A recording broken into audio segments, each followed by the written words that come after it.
Have you ever considered why managing your money is as crucial as earning it? Each day we hustle and grind, but without proper management, our hard-earned money could slip through our fingers like sand.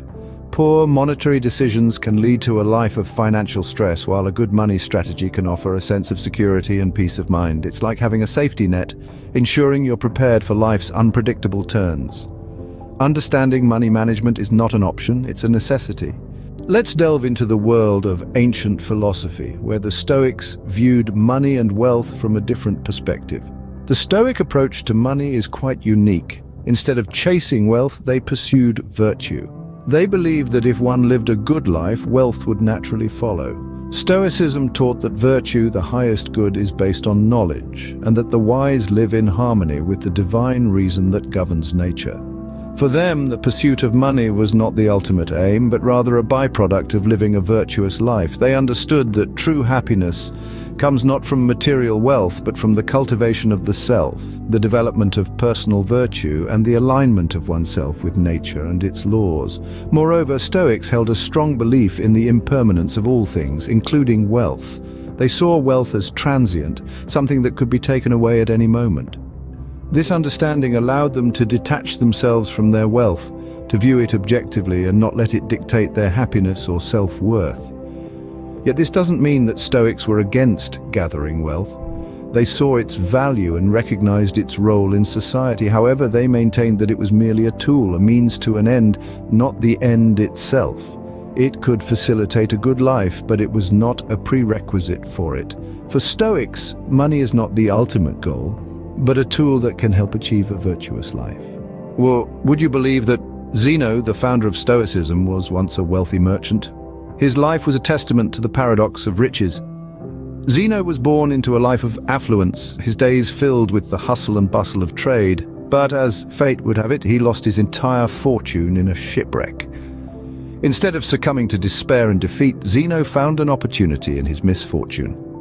He turned to philosophy, seeking answers to his predicament. It was during this period of introspection and learning that he stumbled upon the teachings of Socrates, and thus the foundations of Stoicism were laid. Zeno's story is a poignant example of the Stoic principles. He accepted the loss of his wealth, something that was beyond his control. Instead of dwelling on his misfortune, he found contentment in simplicity, in the absence of materialistic desires. He chose to value wisdom over wealth, understanding that the former was a more lasting and fulfilling possession. His life became a testament to the Stoic belief that our happiness doesn't hinge on external circumstances, but rather on how we perceive and respond to them. Zeno's philosophy became his wealth, a treasure that couldn't be lost to the whims of fate. His story is a reminder to us all that wealth is not the measure of a man, but rather his wisdom and his contentment with what he has. How then, you might ask, can we apply these ancient principles to our modern lives? Today, more than ever, we're surrounded by a culture of consumerism, a constant barrage of advertisements pushing us to buy more, to own more. But the Stoic approach provides a refreshing alternative. It begins with living within our means. This doesn't mean scrimping and saving at every turn, but rather a mindful evaluation of our spending. It's about understanding the difference between needs and wants. We need food, shelter, clothing, but do we need the latest smartphone, the trendiest clothes, the flashiest car?